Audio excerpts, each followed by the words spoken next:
पिछले व्याख्यान में हम लोगों ने जेएस मिल के राजनीतिक चिंतन के कुछ पक्षों पर विचार किया। जेएस मिल उदारवाद का एक प्रमुख प्रतिपादक माना जाता है, लेकिन यहाँ पर ये बात स्मरण करने योग्य है कि जो वेस्टर्न लिबरल ट्रेडिशन है, जो पश्चिमी उदारवादी परंपरा है, उसके कई संस्करण हमें देखने को मिलते हैं। उदाहरण के तौर से हॉब्स को अगर हम लें या लॉक को हम लें, तो ये भी उदारवादी विचारक हैं, लेकिन इन लोगों की उदारवादी चिंतन का आधार नेचुरल राइट्स की थ्योरी मानी जाती है या कॉन्ट्रेक्चुअलिज्म का सिद्धांत माना जाता है कि ये जो लिबरल थ्योरी है उसका बेसिस नेचुरल राइट्स हैं या उसका बेसिस कॉन्ट्रैक्ट है, सोशल कॉन्ट्रैक्ट है, और इसलिए वे व्यक्ति और राज्य के संबंध की व्याख्या इन फाउंडेशंस पर करते हैं, नेचुरल राइट्स के और कॉन्ट्रेक्चुअलिज्म की।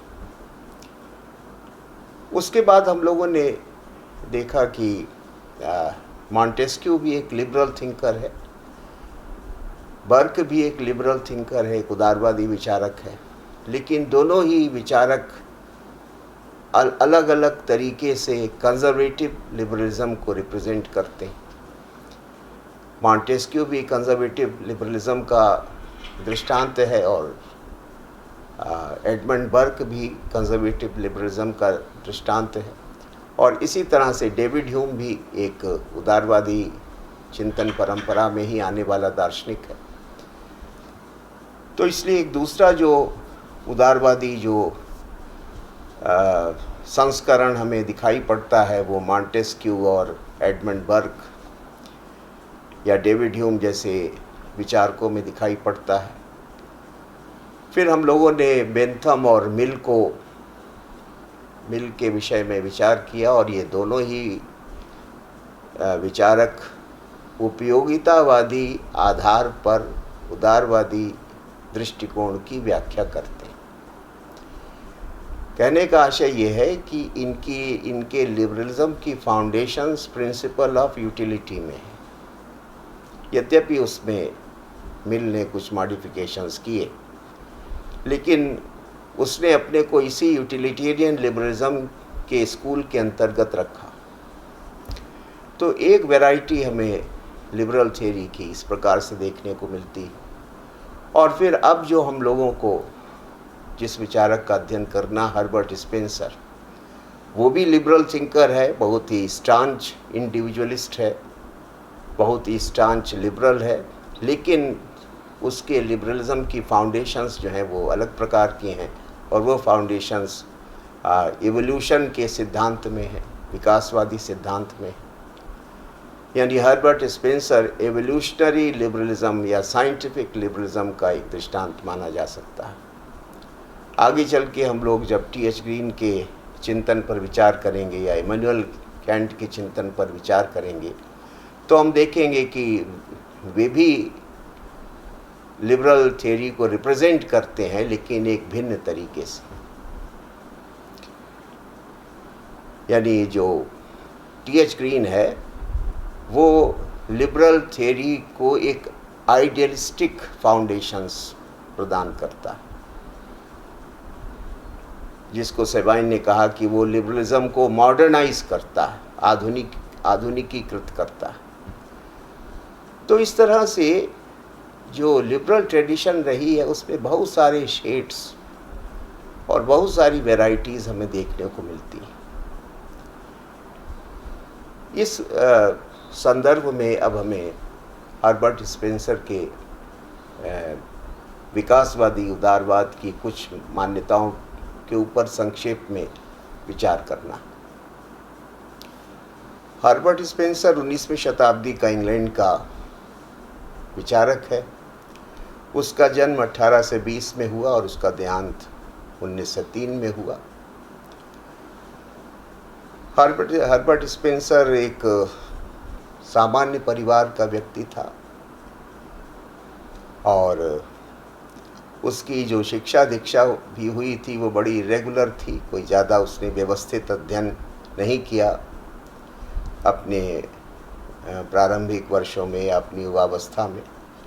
जो कुछ भी उसने ज्ञान अर्जित किया वो स्वाध्याय से अर्जित किया और उसके पिता या उसके चाचा के प्रभाव से अर्जित किया। तो इस तरह से वो, और उसके जहाँ तक करियर का सवाल है तो उसने अपने जीवन के प्रारंभिक वर्ष एक स्कूल टीचर के तौर से व्यतीत किए। बाद में उसने एक इंजीनियर के रूप में भी काम किया। बर्मिंघम रेलवेज़ जो उस समय बन रही थी उसमें भी उसने इंजीनियर के रूप में काम किया।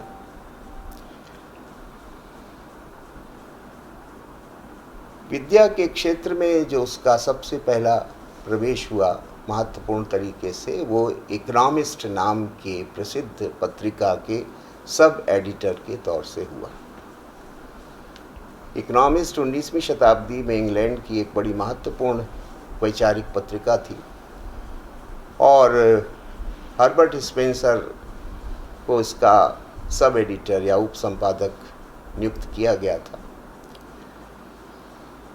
और इसी दौरान उसके सब एडिटर के तौर से उसका इंग्लैंड के महत्वपूर्ण दार्शनिकों से और विद्वानों से परिचय हुआ, जैसे कि जॉर्ज इलियट से या जैसे कि टॉमस हेक्सले से या जे.एस. मिल से। इस तरह कई अन्य महत्वपूर्ण वैज्ञानिकों से, दार्शनिकों से उसका परिचय हुआ। और वो एक बहुत ही प्रोलिफिक राइटर था, बहुत सारे ग्रंथों की रचना की। उसका जो सबसे महत्वपूर्ण ग्रंथ है वो तो सिंथेटिक फिलॉसफी है, जिसका कि प्रकाशन 1896 में हुआ। जिस ग्रंथ को लिखने में उसको 35 वर्ष लगे और जो एक विशालकाय ग्रंथ है, लगभग 10 खंडों में उसने इस ग्रंथ को लिखा। लेकिन राजनीतिक चिंतन की दृष्टि से उसकी जो सबसे बड़ी, सबसे प्रसिद्ध कृति है वो 1884 में लिखी गई मैन वर्सेस स्टेट।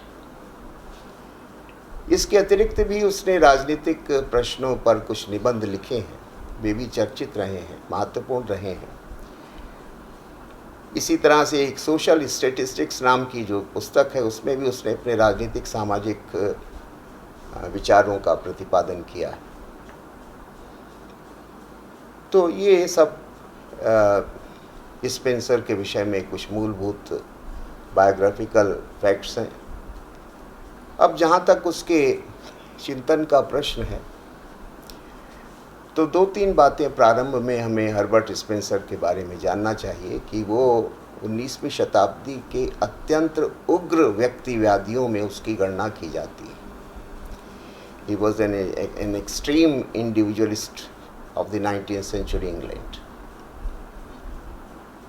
दूसरी उसकी महत्ता है जिसको कहते हैं कि सोशल डार्विनिज्म,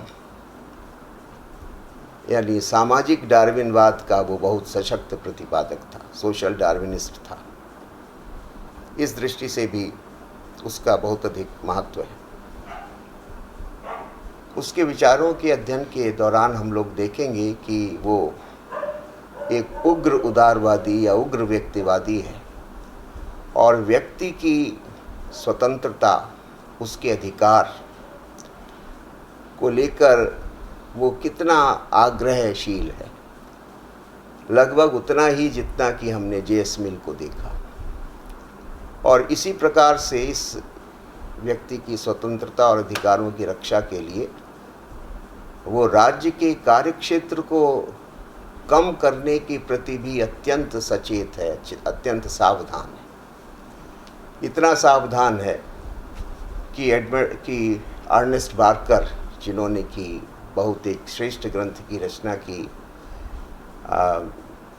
स्पेंसर के विचारों का प्रतिपादन करते हुए, उन्होंने लिखा ही है कि उसका राज्य का सिद्धांत इस बात का सिद्धांत है कि राज्य को क्या नहीं करना चाहिए, what the state ought not to do. यानी वो एक नकारात्मक राज्य का, एक एक्सट्रीमली नेगेटिव स्टेट का पक्षधर है। तो इसलिए वो एक प्रबल व्यक्तिवादी विचारक है, एक प्रबल पुराने किस्म का उदारवादी है, जो क्लासिकल लिबरल थ्योरी है, उस क्लासिकल लिबरल थ्योरी को रिप्रेजेंट करता है, लेज़े फेयर के सिद्धांत को जो मानती है। तो एक तो वो व्यक्तिवादी है, उग्र व्यक्तिवादी है, उग्र उदारवादी है, और दूसरा वो सोशल डार्विनिस्ट है। हम लोग जानते हैं कि 19वीं शताब्दी में इंग्लैंड में जीव शास्त्र के क्षेत्र में दो बड़े महत्वपूर्ण जीव वैज्ञानिक या बायोलॉजिस्ट हुए। एक तो चार्ल्स डार्विन और दूसरे लामार्क। और इनके विकासवादी सिद्धांतों की विज्ञान जगत में बहुत चर्चा रही। उसका चिंतन के दूसरे क्षेत्रों में भी प्रभाव पड़ना स्वाभाविक था, क्योंकि एवोल्यूशन के रूप में एक बिल्कुल नई प्रकार की दृष्टि आई थी 19वीं शताब्दी में। और धीरे धीरे इस विचार दृष्टि ने ज्ञान विज्ञान की सभी शाखाओं को अपने नियंत्रण में, अपने प्रभाव में ले लिया। तो डार्विन के सिद्धांतों का सामाजिक, राजनीतिक, आर्थिक चिंतन पर जो प्रभाव पड़ा, उसी को सोशल डार्विनिज्म या सामाजिक डार्विनवाद कहते हैं।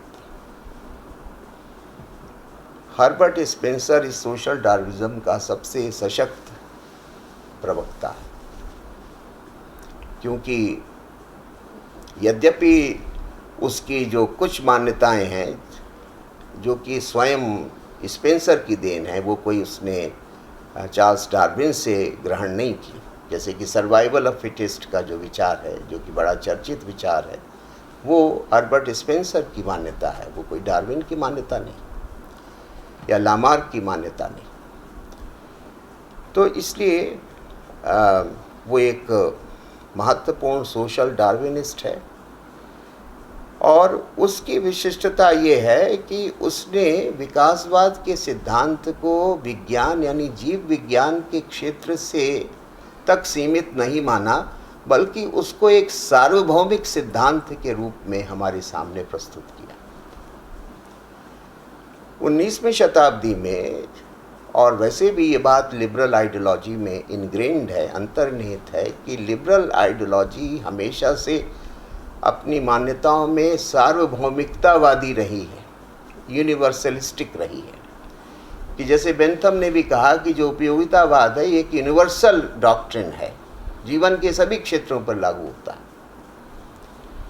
तो इसी तरह से डार्विन ने कहा कि एवोल्यूशन का जो सिद्धांत है वो केवल प्राकृतिक जगत के विकास का सिद्धांत नहीं है, वो जीवन के सभी क्षेत्रों में विकास होता है, और उस सब का प्रतिपादन, उस सब की व्याख्या इस एवोल्यूशनरी थ्योरी से की जा सकती है। प्रकृति भी, समाज भी, मनुष्य भी, मनुष्य की संस्थाएं भी, सभी निरंतर विकास की प्रक्रिया में आगे बढ़ती हैं, ऐसा उसका मानना था। तो उसने एवोल्यूशनरी थ्योरी को यूनिवर्सलाइज किया, केवल उसको विज्ञान के या जीव विज्ञान के क्षेत्र तक सीमित नहीं माना, बल्कि उसको एक यूनिवर्सल एप्लीकेशन माना, है ना, यूनिवर्सल एक आर्गुमेंट माना कि इसके बेसिस पर आप जीवन के सभी क्षेत्रों की व्याख्या कर सकते हैं, और एक नई दृष्टि है। और इस तरह से हम समाज को ज़्यादा बेहतर तरीके से, व्यक्ति को और व्यक्ति की संस्थाओं को ज़्यादा बेहतर तरीके से यानी वैज्ञानिक तरीके से समझ सकते हैं, ऐसा उसका विचार था। तो इसलिए उसने जो विकासवाद है उसको एक सार्वभौमिक सिद्धांत के रूप में प्रस्तुत किया कि ये इस विकासवाद के ही आधार पर मानवीय समाज की व्याख्या होनी चाहिए, मानवीय स्वभाव और मानवीय क्षमताओं की व्याख्या होनी चाहिए, सामाजिक वर्गों की व्याख्या होनी चाहिए, और बाकी जो बायोलॉजिकल स्पीशीज़ हैं उनकी तो व्याख्या ये कर ही रहा है। तो इन सब चीज़ों की व्याख्या इस एवोल्यूशनरी थियरी के आधार पर होना चाहिए, ऐसा उसका विचार था। और इसी विचार को व्यवस्थित रूप देने के लिए उसने सिंथेटिक फिलॉसफी नाम के अपने ग्रंथ की रचना की, क्योंकि वो कहता था कि ये एक ऐसा ग्रंथ है जो कि समग्र ज्ञान विज्ञान को आपके सामने प्रस्तुत करता है। उसमें मेटाफिजिक्स भी है, उसमें बायोलॉजी भी है, उसमें साइकोलॉजी भी है, उसमें सोशोलॉजी भी है, उसमें एथिक्स भी है, सभी कुछ है। जैसा कि मैंने बताया कि इस ग्रंथ की रचना में उसको लगभग 35 वर्ष लगे और 10 खंडों में इसकी रचना की। उसका कहने का आशय ये था कि हमने विज्ञान और दर्शन को इस प्रकार से समन्वित करके आपके सामने प्रस्तुत कर दिया है एवोल्यूशन के सिद्धांत के द्वारा, कि अब आप अगर संसार के किसी भी प्रकार के ज्ञान को प्राप्त करना चाहें तो उसके लिए मेरा ग्रंथ आपका मार्गदर्शन कर सकता है, ऐसा उसका विश्वास था। तो ये जो सिंथेटिक फिलॉसफी थी, ये उसकी सबसे मैग्नम ऑपस जिसको कहते हैं, सबसे महत्वपूर्ण उसका ग्रंथ था। और इस ग्रंथ में उसने जो विज्ञान और दर्शन को समन्वित करने का कार्य किया, और एक ऐसा विज्ञान और एक ऐसा दर्शन जो कि धर्म के प्रभाव से मुक्त, क्योंकि हर्बर्ट स्पेंसर जो था उस दौर के ज़्यादातर विचारक जो थे वो धीरे धीरे ये दावा करते थे कि हम ज्ञान विज्ञान को थियोलॉजी से लिबरेट करा रहे हैं, मध्ययुगीन मान्यताओं से मुक्त करा रहे हैं।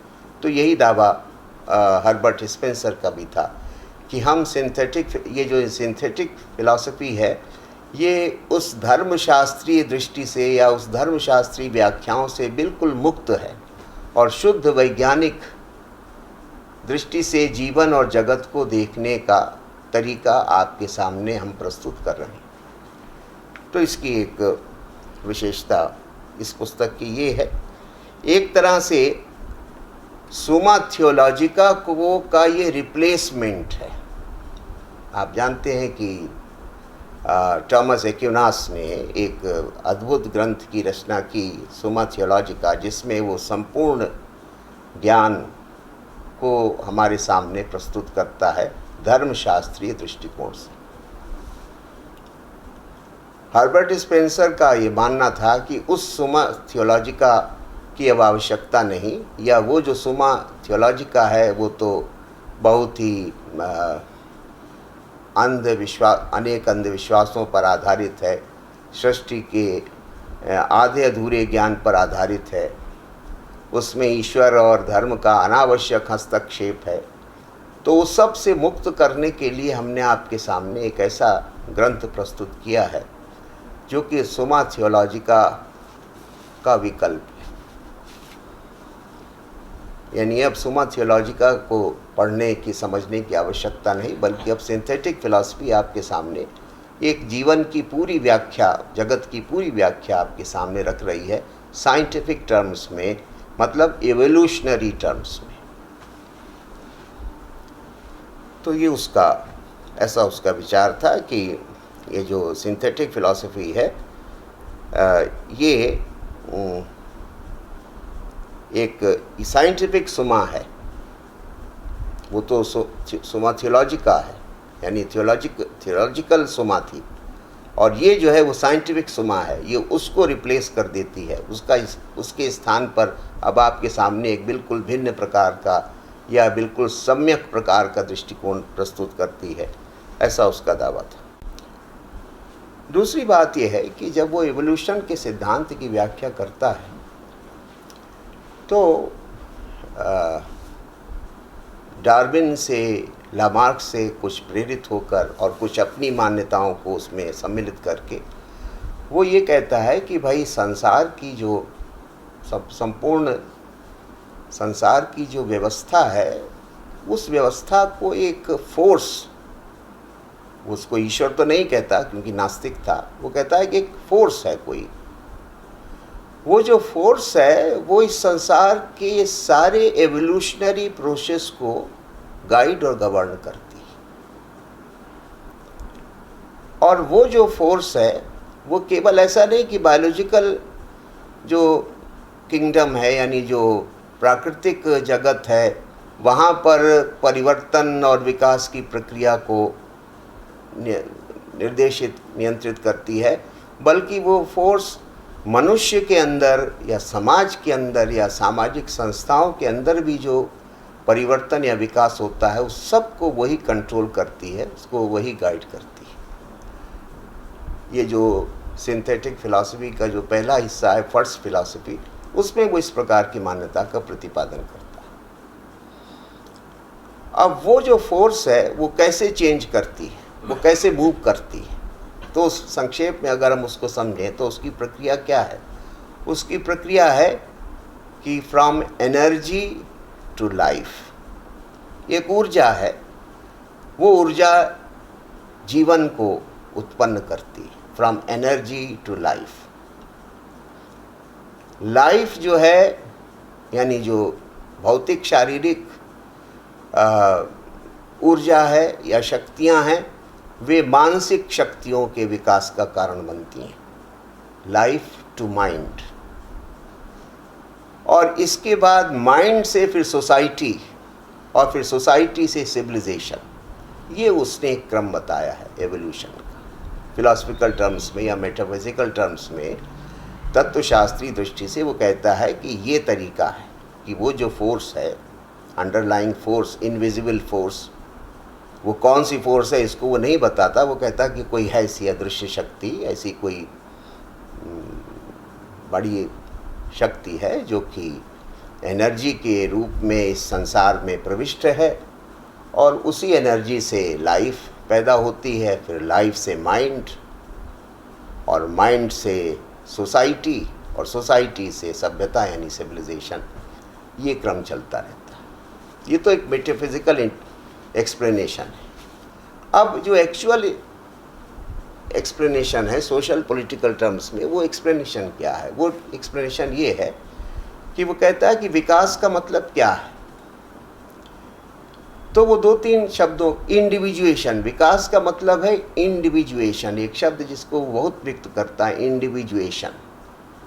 अब ये इंडिविजुएशन की प्रक्रिया क्या है? एवोल्यूशन का मतलब है कि धीरे धीरे हम इंडिविजुएशन के द्वारा निरंतर आगे बढ़ते रहते हैं, है ना। परिवर्तन होता है, उस परिवर्तन से चीज़ें बदलती हैं, नई प्रकार की चीज़ें आती हैं, एक समय तक वो स्टेबल रहती हैं, या जिसको वो इक्विलिब्रियम कहता है। चेंज से इक्विलिब्रियम पैदा होता है, फिर वो इक्विलिब्रियम डिस्टर्ब होता है, क्योंकि आपको निरंतर, वो डार्विन का सिद्धांत है कि आपको नई परिस्थितियों में निरंतर अपने को एडेप्ट करना है, एडजस्ट करना है।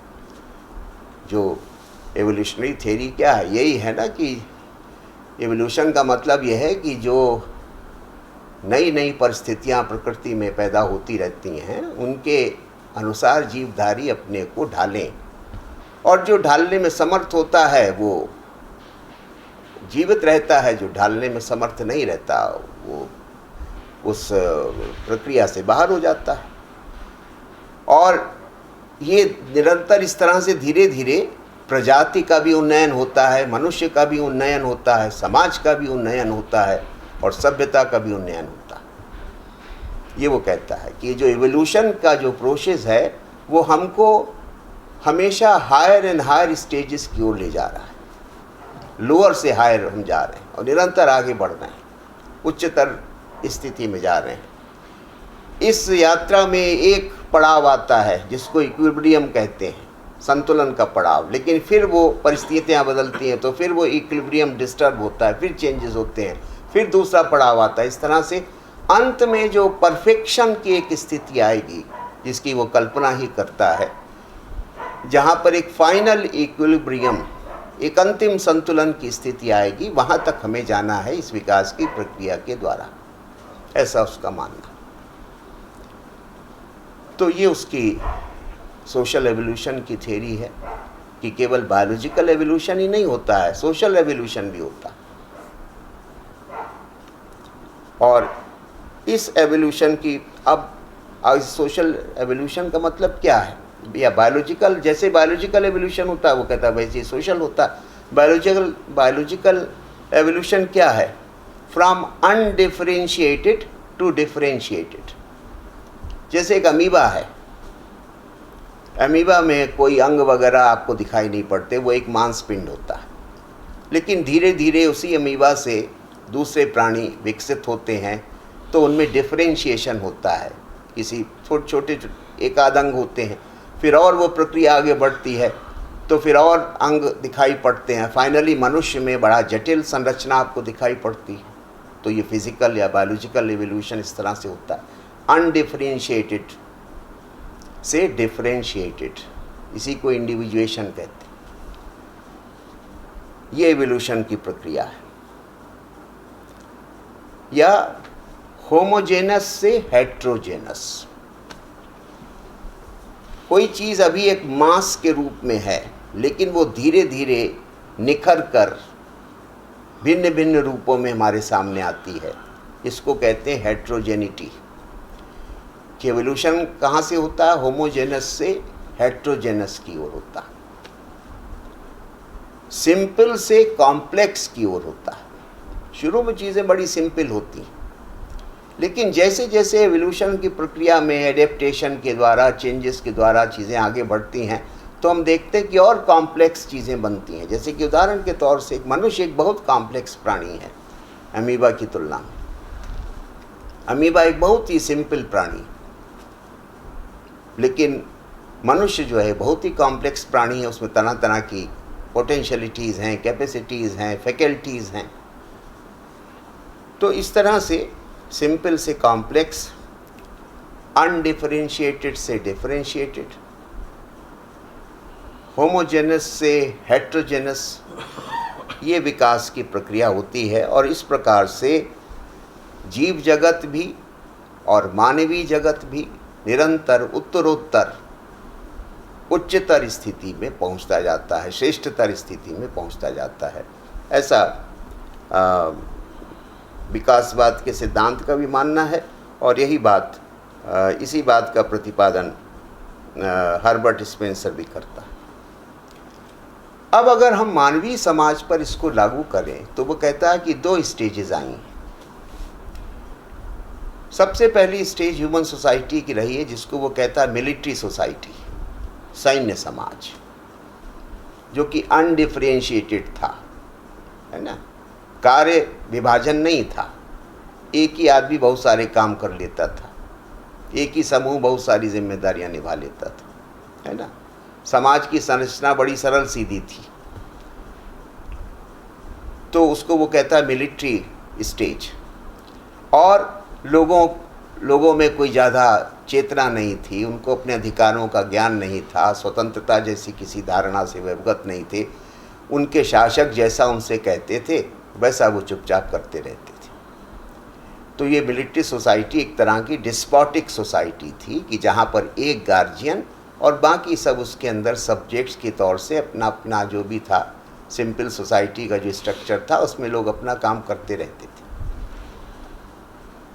तो ये जो मिलिट्री सोसाइटी है, ये मानवीय सभ्यता का या सामाजिक संगठन का प्रारंभिक रूप था।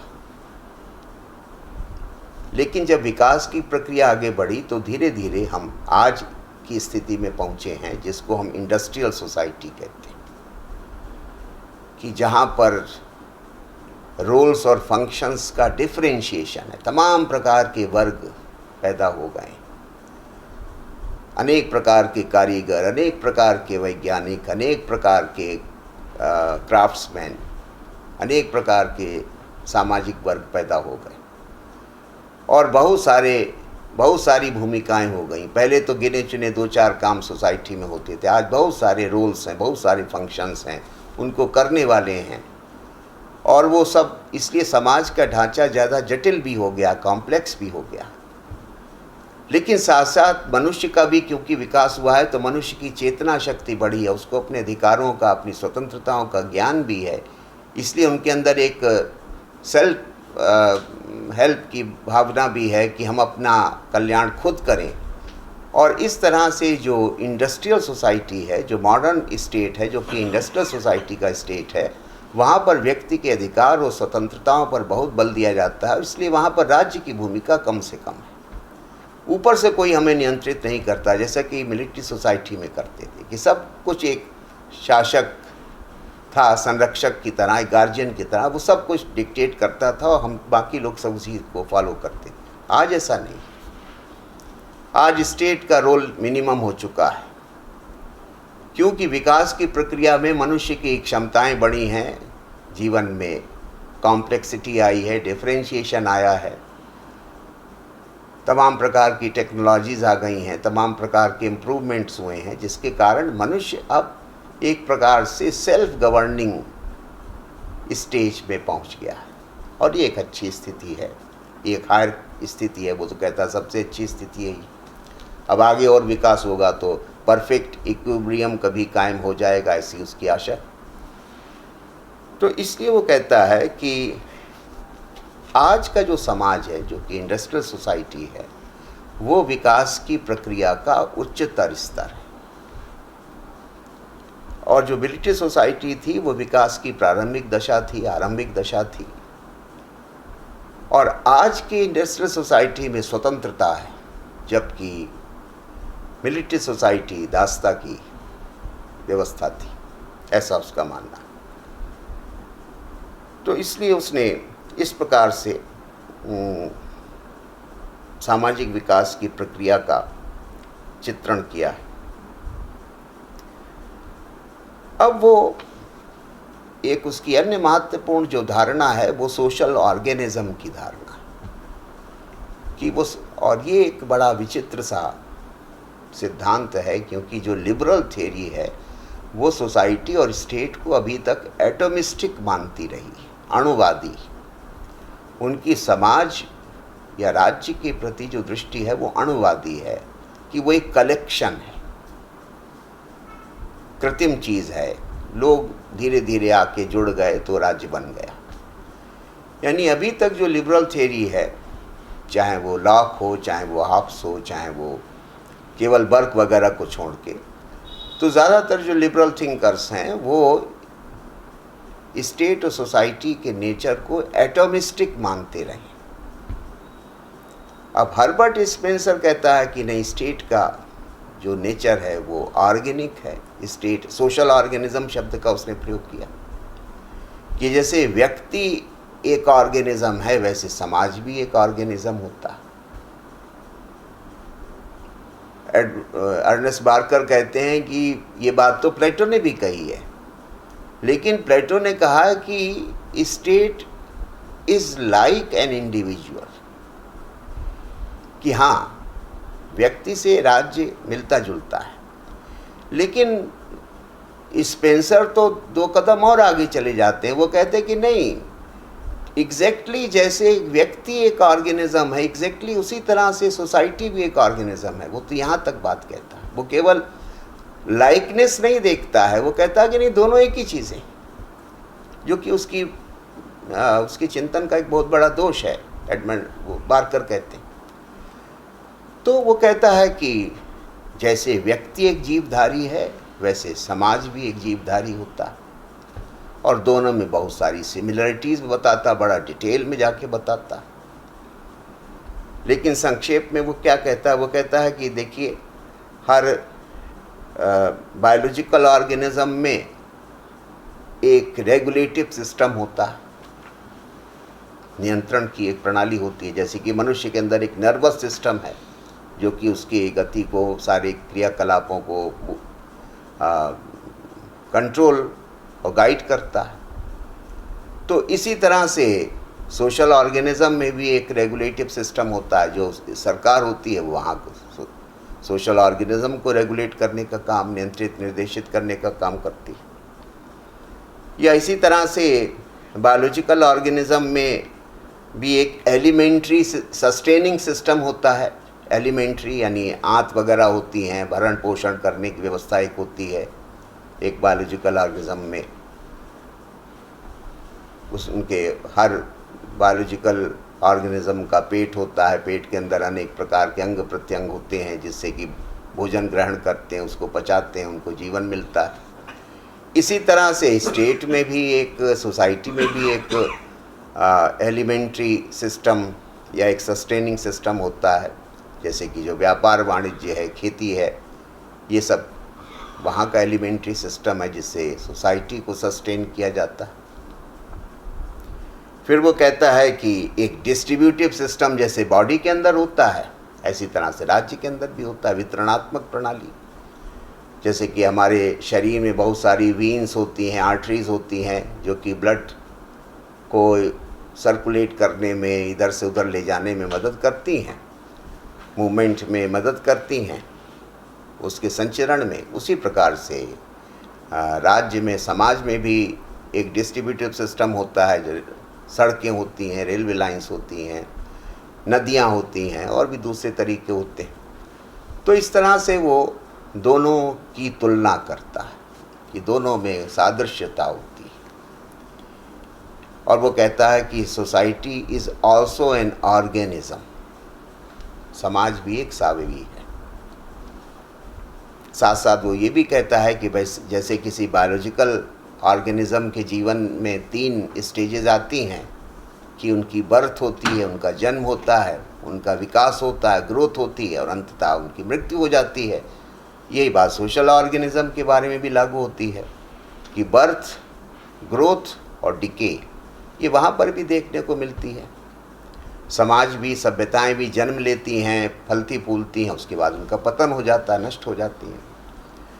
तो इसलिए उसने ये सोशल ऑर्गेनिज्म का एक सिद्धांत भी प्रतिपादित किया। तो उसके सोशल डार्विनिज्म का एक दूसरा पक्ष भी है। और लेकिन वो कहता है कि सादृश्यता तो है, लेकिन एक बड़ा महत्वपूर्ण अंतर भी है। अपने को ही वो कॉन्ट्रडिक्ट करता हुआ ये बात कहता है। वो कहता है कि दोनों के बीच एक सबसे बड़ा अंतर ये है, जिसके कि बड़े महत्वपूर्ण पॉलिटिकल और सोशल कॉन्सिक्वेंसेस होते हैं। वो ये कि सोशल ऑर्गेनिज्म में तो चेतना का केंद्र एक जगह होता है, सेंटर ऑफ कॉन्शियसनेस एक जगह होता है। लेकिन बायोलॉजिकल ऑर्गेनिज्म में हर प्राणी की चेतना अपनी होती है। जैसे कि मान लिया मनुष्य है, तो हर मनुष्य के पास अपनी चेतना है। लेकिन जब हम समाज की बात करते हैं, राज्य की बात करते हैं, तो राज्य की जो कॉन्शियसनेस है, सेंटर ऑफ कॉन्शियसनेस है, वो सरकार होती है। वो सबको गवर्न और संचालित करती, निर्देशित करती है। ये दोनों के बीच में एक बहुत बड़ा अंतर है कि बायोलॉजिकल ऑर्गेनिज्म में हर ऑर्गेनिज्म के पास अपनी चेतना होती है, वो अपने निर्णय ले सकता है, अपने तरीके से कार्य कर सकता है। लेकिन जो सोशल ऑर्गेनिज्म होता है, उसमें चेतना का एक ही केंद्र होता है, जो कि शासन प्रशासन होता है, और वही सारे निर्णय करता है, सारे कार्य करता है और राज्य का संचालन करता है। अब इससे वो निष्कर्ष ये निकालता है, इससे वो व्यक्तिवादी निष्कर्ष निकालता है, जो कि बारकर कहते हैं कि कतई लॉजिकल है। क्योंकि सोशल ऑर्गेनिज्म की थ्योरी से एक समष्टिवादी राज्य की व्यवस्था कायम होती है, एक कलेक्टिविस्ट स्टेट का स्वरूप उभरता है कि राज्य के नियंत्रण में, जैसे कि हमारी बॉडी में सब कुछ हमारे मस्तिष्क के यानी हमारी चेतना के नियंत्रण में होता है। तो राज्य में अगर चेतना का एक ही केंद्र है, तो राज्य में जो शासन प्रशासन है वो सारे मनुष्यों को नियंत्रित निर्देशित करेगा। लेकिन वो कहता है कि श्रेष्ठ राज्य वो जहाँ अधिकतम व्यक्ति स्वतंत्र हो, क्योंकि हर व्यक्ति की चेतना का अपना अस्तित्व होता है। तो इंडस्ट्रियल सोसाइटी एक स्वतंत्र समाज होता है, वहाँ राज्य नहीं नियंत्रित निर्देशित करता, वहाँ हर व्यक्ति अपना नियंत्रण निर्देशन स्वयं करता है। तो सोशल ऑर्गेनिज्म की थियरी से उसने इंडिविजुअलिस्टिक जो निष्कर्ष हैं, कंक्लूजन्स हैं, वो निकाले हैं। ये एक बहुत बड़ा विरोधाभास है स्पेंसर के राजनीतिक चिंतन में, कि अगर आप सोशल ऑर्गेनिज्म की थियरी को मानते हैं तो आप इंडिविजुअलिस्टिक थियरी ऑफ स्टेट को नहीं मान सकते। लेकिन उसने ऐसा किया और वो कहता है कि सबसे अच्छा राज्य वही है जहाँ पर व्यक्ति स्वतंत्र हो, क्योंकि हर व्यक्ति की अपनी चेतना है, अपना निर्णय है, और इसको राज्य को इसमें बाधा नहीं डालनी चाहिए, राज्य को इसकी अनुमति देनी चाहिए। तो इसलिए ये भी उसका महत्वपूर्ण सिद्धांत है। हालांकि ये सिद्धांत उसके यानी विकासवाद, जैसा कि बारकर ने कहा भी है कि जो विकासवाद है इसके साथ उसके व्यक्तिवाद का सामंजस्य नहीं किया जा सकता। एवोल्यूशनरी थियरी से इंडिविजुअलिस्टिक कंक्लूजन्स ड्रा नहीं किए जा सकते, लेकिन उसने ऐसा किया। और फिर एक महत्वपूर्ण बात यह है कि वो बहुत ही उग्र, जैसा कि मैंने पहले कहा, कि बहुत ही स्टांच इंडिविजुअलिस्ट है और वो राज्य के कार्यक्षेत्र को न्यूनतम रखने का समर्थक है। वो कहता है कि जैसे कि आजकल 21वीं शताब्दी में जिसको मिनिमल स्टेट कहते हैं, वो कुछ इसी प्रकार के राज्य का समर्थन करता है। वो कहता है राज्य का केवल एक ही काम है, प्रोटेक्शन का, लॉ एंड ऑर्डर को मेंटेन करने का। राज्य अगर इससे ज़्यादा काम करेगा तो वो प्रोटेक्टर नहीं बल्कि एग्रेसर बन जाएगा, आक्रांता बन जाएगा, संरक्षक नहीं रहेगा, आक्रांता बन जाएगा, जो कि बहुत ही भयावह स्थिति है। इसलिए वो राज्य की भूमिका बहुत सीमित मानता है। व्यक्ति को अधिकतम अधिकार, अधिकतम स्वतंत्रता मिले, इस धारणा का वो प्रतिपादक है। और यहीं पर दूसरी बात, और वो कहता है कि इंग्लैंड में अब जो उदारवादी हैं वो अजीब तरह के उदारवादी बन गए हैं। जो वो कहता है जो आज के लिबरल्स हैं वो टोरी बनते चले जा रहे हैं, यानी वो राज्य के हस्तक्षेप के पक्षधर बनते चले जा रहे हैं। इसलिए वो जो मिल या टी.एच. ग्रीन के सिद्धांतों का वो विरोधी है, आलोचक है, क्योंकि वो कहता है कि ये लोग जो हैं वो तो स्लेवरी को, जो कि मिलिट्री सोसाइटी में था कि राज्य ही सब कुछ करता था, तो ये जो आज के जो समाज, खासतौर से वो सोशलिज्म का बहुत बड़ा क्रिटिक है, उसका बहुत बड़ा आलोचक है कि जो राज्य की भूमिका को, राज्य के हस्तक्षेप को बढ़ाता है। और इसी तरह से जो नए लिबरल्स थे, यानी जैसे कि ग्रीन वगैरह, जो कि राज्य की भूमिका को बढ़ाने के पक्षधर थे, उनका भी बहुत ही बड़ा आलोचक है और उनको न्यू टोरीज वो कहता है, जो कि एक प्रकार की दास्ता को स्थापित करना चाहते हैं फिर से। तो इसलिए वो कहता है कि और इस संदर्भ में उसका एक बड़ा महत्वपूर्ण कथन है, the function of liberalism in the past was that of putting a limit to the powers of the kings। पुराने समय में जो उदारवादी धारणा थी वो राज्य की शक्तियों को, राजा की शक्तियों को नियंत्रण करने का काम करती थी। पुराना उदारवाद राज्य की शक्तियों को नियंत्रित करने का, राजा की शक्तियों को नियंत्रित करने का काम करता था। The function of true liberalism in the future will be that of putting a limit to the powers of parliament। और अब जो भावी समय का, जो भविष्य का जो लिबरलिज्म होना चाहिए, वो संसद की शक्तियों को नियंत्रित करने का काम करे, क्योंकि अब संसद जो है वो अनेक प्रकार के कानून बनाने लगी है, शिक्षा के क्षेत्र में भी, स्वास्थ्य के क्षेत्र में भी, उद्योग धंधों के क्षेत्र में भी, लेबर लॉज भी बनाती है, यानी वो बहुत ज़्यादा हस्तक्षेप करती है विभिन्न प्रकार के। सेंस ऑफ लेजिस्लेटर्स, जो उसका एक निबंध भी है कि आज के जो लेजिस्लेटर्स हैं ये बड़े बड़े पाप कर रहे हैं, जीवन में अनावश्यक हस्तक्षेप करके अनेक प्रकार के रोज़ नए नए कानून बनाते हैं और हमारी स्वतंत्रता, हमारे अधिकार रोज़ कम हो रहे हैं।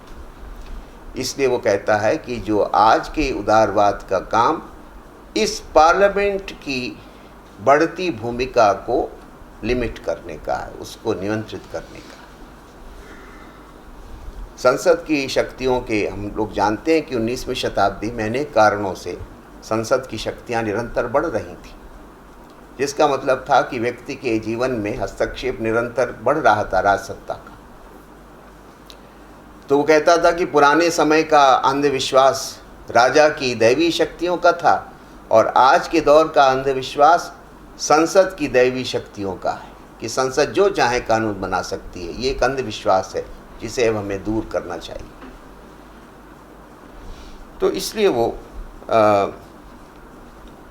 एक सीमित, अत्यंत सीमित राज्य का पक्षधर है जिसका काम केवल प्रोटेक्शन है, और इस काम से अगर वो आगे बढ़ेगा तो वो एग्रेसर हो जाएगा, आक्रांता हो जाएगा। और इसीलिए वो जो पॉजिटिव लिबरलिज्म जिसको कहा गया उसका भी विरोधी था और सोशलिज्म का भी विरोधी था। तो ये जो, और यहीं पर वो कहता है कि भाई ऐसा वो क्यों करता है। इसके लिए भी उसने एक विकासवादी तर्क किया है। उसने कहा कि व्यक्ति के विकास के लिए या समाज के विकास के लिए ये है कि उसको अपने निर्णय लेने के लिए स्वतंत्र छोड़ दिया जाए। जब हम अपने विवेक से निर्णय लेंगे, जब हम जीवन की कठिनाइयों का सामना करेंगे, तो हमारे व्यक्तित्व का विकास होगा। और अगर इधर उधर से बैसाखियां हमको मिलती रहेंगी तो वस्तुतः वो हमारे व्यक्तित्व का पतन होगा। यही बात समाज पर लागू होती है कि समाज में ज़्यादा राज्य हस्तक्षेप अगर करेगा तो समाज की अपनी जो शक्ति है, उनकी अपनी जो सामर्थ्य है, वो कम होती चली जाएगी। अपने रास्ते तलाश करने में, कठिनाइयों का सामना करने में, विकल्प निकालने में जो समाज की अपनी सामर्थ्य है, उनकी जो अपनी कॉम्पिटेंस है, उनकी जो अपनी कैपेसिटी है, उसके ऊपर प्रतिकूल प्रभाव पड़ेगा। जैसे जिस व्यक्ति को बहुत सहारा दिया जाता है तो वो अंततः दुर्बल बन जाता है, कमज़ोर हो जाता है।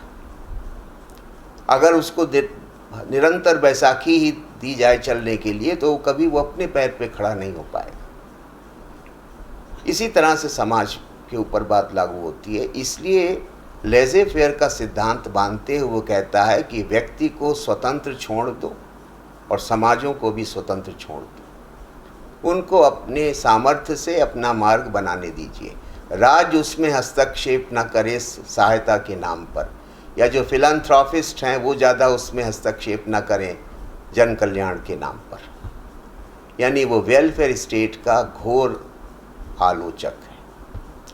वो कहता है कि ये वेलफेयर जो होता है, ये वेलफेयर नहीं होता। हमें लगता है वेलफेयर, लेकिन वस्तुतः समाज दिनों दिन कमज़ोर हो रहा है, व्यक्ति दिनों दिन कमज़ोर हो रहा है। क्यों? क्योंकि वो कहता है कि फिट वही सर्वाइव वही करेगा जो कि फिट होगा। Survival of the fittest.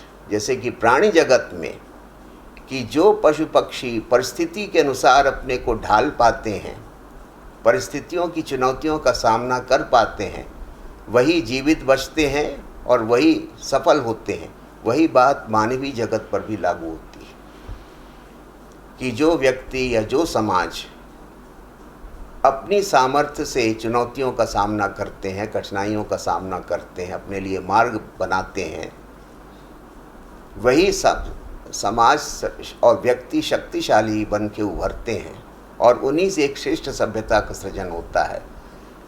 और जो समाज ऐसे नहीं होते हैं वो धीरे धीरे पतन की ओर चले जाते हैं। यानी वे एक मिलिट्री सोसाइटी की ओर धीरे धीरे बढ़ने लगते हैं और अंततः उनका नाश होता है।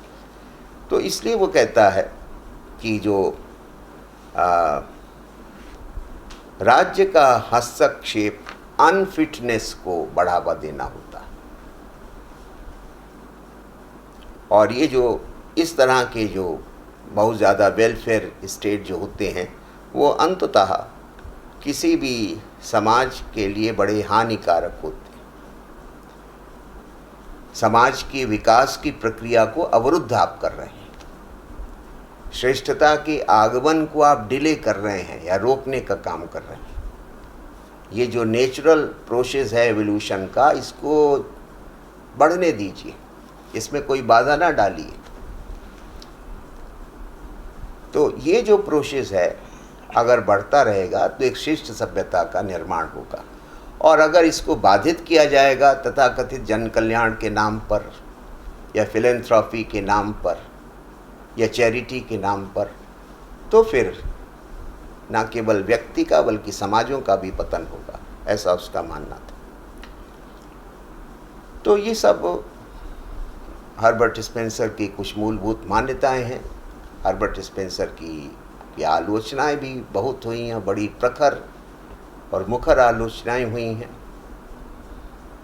जैसे कि सबसे बड़ी बात तो अर्नेस्ट बार्कर ने ही कही कि his political theory is an incongruous mixture of individual rights and physiological metaphor, कि उसका राजनीतिक चिंतन व्यक्ति के अधिकारों और स्वाभाविक सिद्धांत का एक अजीब घालमेल है, क्योंकि स्वाभाविक सिद्धांत से आप व्यक्ति के अधिकारों का पक्ष पोषण नहीं कर सकते। अगर आप स्वाभाविक सिद्धांत को मानते हैं, राज्य का स्वरूप स्वाभाविक मानते हैं, तब तो कर्तव्य का प्रश्न आएगा कि राज्य के प्रति, जैसा कि हीगल वगैरह ने कहा कि भाई राज्य के प्रति मेरी ऑब्लिगेशंस क्या हैं, अधिकारों का प्रश्न नहीं आता। लेकिन वो अधिकारों की धारणा का बड़ा प्रबल प्रतिपादक है और उसका जो आधार है वो स्वाभाविक सिद्धांत है। तो इसलिए हर्बर्ट बार्कर कहते हैं कि बहुत ही इनकॉन्ग्रुअस मिक्सचर है, बहुत ही बेमेल उसने घालमेल कर दिया व्यक्ति के अधिकार का और स्वाभाविक सिद्धांत का। यानी उसके चिंतन में बहुत डीप कॉन्ट्रडिक्शंस हैं, बड़े गहरे अंतर विरोध हैं। और फिर सोशल ऑर्गेनिज्म का ये सिद्धांत जो उसने प्रतिपादित किया, तो वो अंततः वो कहता है कि वो सोशल ऑर्गेनिज्म आउट, कि वो सोशल ऑर्गेनिज्म ही ध्वस्त हो जाता है। क्यों? क्योंकि उसने सोशल ऑर्गेनिज्म के सिद्धांत से व्यक्तिवादी निष्कर्ष निकाले। ये भी एक समस्या है। फिर उनके एक साथी थे, सहयोगी थे, दार्शनिक हक्सले। उनको सर्वाइवल ऑफ फिटेस्ट के सिद्धांत को लेकर बहुत आपत्ति थी कि भाई ये कौन सा जीवन दर्शन है। ये जो सर्वाइवल ऑफ फिटेस्ट का सिद्धांत है, अगर आप इसको मानवीय समाज पर लागू करते हैं तो ये तो क्रूरता को जन्म देगा, मानवीय गुणों के नितांत विरुद्ध है, नितांत विपरीत है। क्योंकि मानव धर्म तो दुर्बलों को सहारा देने का है, ना कि उनको अपने भाग्य पर छोड़ देने का। मनुष्यता का आशय तो ये है कि आप जो हमसे पिछड़े हैं, जो कमज़ोर हैं, उनको संरक्षण देना, उनको सहारा देना, उनके कल्याण के लिए कार्य करना है। तो ये जो स्पेंसर की धारणा है सर्वाइवल ऑफ द फिटेस्ट, और मानता है कि ये सभ्यता के उन्नयन के लिए बहुत आवश्यक है, समाजों के उन्नयन के लिए बहुत आवश्यक है, तो वो कहता है कि ये उन्नयन नहीं, ये तो अमानवीय सिद्धांत है, क्रूर सिद्धांत है, पाशविक सिद्धांत है। पशु जगत के नियम को आप मानवीय जगत में लागू कर रहे हैं। वहाँ पर जो ब्रूट्स करते हैं वो आप ह्यूमन से करवाना चाहते हैं। तो ये कैसा दृष्टिकोण है। इसलिए हक्सले ने बड़ा, उनके प्रसिद्ध शब्द हैं, with us the aim should not be the survival of the fittest but the fitting of as many as possible to survive. कि हमारा लक्ष्य, समाज का लक्ष्य योग्यतम की विजय नहीं होना चाहिए, बल्कि अधिक से अधिक लोगों को योग्यतम बनाना, ये समाज का लक्ष्य होना चाहिए, शासन का लक्ष्य होना चाहिए। Fitting of as many as possible to survive. तो इसलिए ये भी पक्ष है, इसलिए ये सब और भी अनेक आलोचना के बिंदु रहे, लेकिन जो मुख्य बातें हैं वो मैंने आपके सामने रखी। अंत में जब हम समीक्षा करते हैं तो प्रोफेसर मैक्सी ने एक बात कही, वो बड़ी महत्वपूर्ण है स्पेंसर के संदर्भ में, और मैक्सी उसको एक बहुत ही निम्न कोटि का दार्शनिक या राजनीतिक विचारक मानते हैं।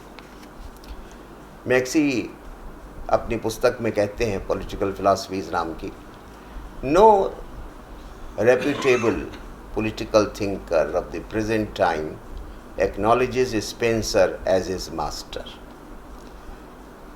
वो कहते हैं कि स्पेंसर की विफलता का सबसे बड़ा प्रमाण है कि हमारे दौर के किसी भी राजनीतिक विचारक ने कभी स्पेंसर को अपना मार्गदर्शक नहीं माना, स्पेंसर से कभी प्रेरणा नहीं की। वे तमाम लोगों से प्रभावित हुए, लेकिन उनको प्रभावित करने वालों में कभी स्पेंसर नहीं था। No reputable political thinker of the present time acknowledges Spencer as his master. For the critical mind of today, he is an amateur scientist and pseudo philosopher. वो कहता कि आज की दुनिया में जबकि ज्ञान विज्ञान के क्षेत्र में इतनी समीक्षा समालोचना चल रही है, तो स्पेंसर के सिद्धांत एक छद्म दर्शन से अधिक कुछ नहीं है। एक बिल्कुल बचकाने, है ना, एमेच्योर साइंटिस्ट, बिल्कुल बचकानी मान्यताओं का प्रतिपादन करता है। अब जिस तरह से उसने विकासवाद की मान्यताओं का प्रतिपादन किया, अब उस विकास को, उस डार्विन को, उस लामार्क को या उस हर्बर्ट स्पेंसर को आज का विज्ञान भी स्वीकार नहीं करता। उनको भी उसको लेकर बड़ी आपत्तियाँ, और जो उसने दर्शन और विज्ञान का घालमेल सिंथेटिक फिलॉसफी में किया है, वो उसके कारण वो कोई बड़ा दार्शनिक नहीं बनता, बल्कि वो एक छद्म दार्शनिक बन के हमारे सामने आता है। तो इसलिए मैक्सी मानते हैं कि राजनीतिक चिंतन में स्पेंसर का ना कोई महत्वपूर्ण योगदान है, ना उसकी कोई एक विशिष्ट स्थिति।